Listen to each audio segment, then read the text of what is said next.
Hey, hello friends. I hope you all are doing great. Welcome to the channel. My name is Mayur and you are watching Chalfir 369.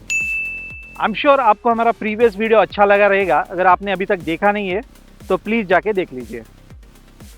आज का हमारा video एक ऐसे topic पे होने वाला है जो कि KTM Duke 390 जनरेशन 3 से रिलेटेड है और ये आपको थंबनेल देख के भी पता चला होगा.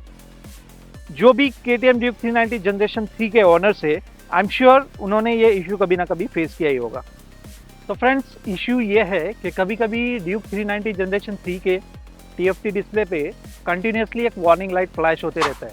उसका फोटो मैंने वीडियो में अटैच किया है, आप स्क्रीन पे देख सकते. बाइक में जो भी जनरल वार्निंग शो होते हैं, जैसे लो फ्यूल हो गया या फिर साइड स्टैंड हो गया, ये हमें डिस्प्ले पे देख के पता चल जाता है. लेकिन पर्टिकुलर ये वाला जो सिंबल है, ये हमें डिस्प्ले पे देख के पता नहीं चलता कि ये किस चीज़ का है, या फिर मैनुअल में भी इसके बारे में इंफॉर्मेशन नहीं है. मेरे पास जो मैनुअल है उसमें भी मैंने देखा, लेकिन इसके बारे में ये इन्फॉर्मेशन नहीं थी.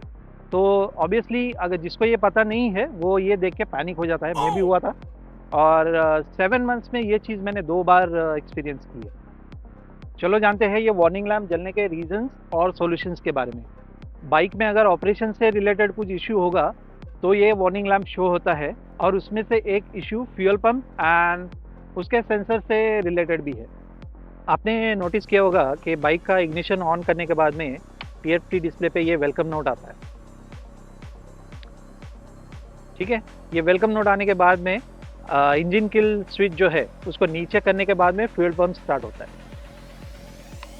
ठीक है, तो फ्यूल पंप स्टार्ट करने के प्रोसेस में ही अगर आपने स्टार्टर दबा दिया या फिर बाइक चालू करने का कोशिश किया या फिर बाइक चालू किया, तो सिस्टम उसको ऑपरेशन में कुछ प्रॉब्लम है ऐसे डिटेक्ट करता है और वो अपना येलो ट्रायंगल वाला जो वार्निंग है वो शो होने लगता है. अब जानते हैं कि ये इशू रिजॉल्व कैसे होगा. तो आपको ये इशू रिजॉल्व करने के लिए ये प्रोसेस फॉलो करना है. पहले बाइक का किल स्विच ऑफ करके बाइक का इग्निशन टर्न ऑफ करना है. ओके, हम लोग करेंगे. ये जैसे ऊपर करना है ये स्विच, उसके बाद में हमको ये इग्निशन ऑफ करना है. उसके बाद हमें क्या करना है, ये जो फ्यूल टैंक का कैप है वो हमें ओपन करना है. Will open it. Fuel tank का कैप हमें ओपन करना है और उसको 10 to 15 सेकेंड्स के लिए छोड़ देना है. ऐसे leave it for 10 to 15 seconds. अगर कुछ उसमें एयर वगैरह है तो निकल जाता है. ठीक है, उसके बाद में कैप आपको बंद करना है. Same process, ignition turn on. उसके बाद में इंजन किल स्विच से आपको ये मतलब ऑफ करना है. नीचे लेते तो इंजन किल स्विच ऑफ होता है, जिससे बाइक हम लोग चालू कर सकते हैं. और वही प्रोसेस के दौरान फ्यूल पंप भी चालू हो जाता है. ओके, फ्यूल पंप चालू हो गया. फिर फ्यूल पंप चालू होने के बाद ही आपको बाइक स्टार्ट करना है.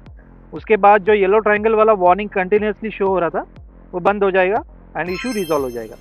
और अगर नहीं हुआ तो ये प्रोसेस आपको और एक बार रिपीट करना है. So friends, that's all for today.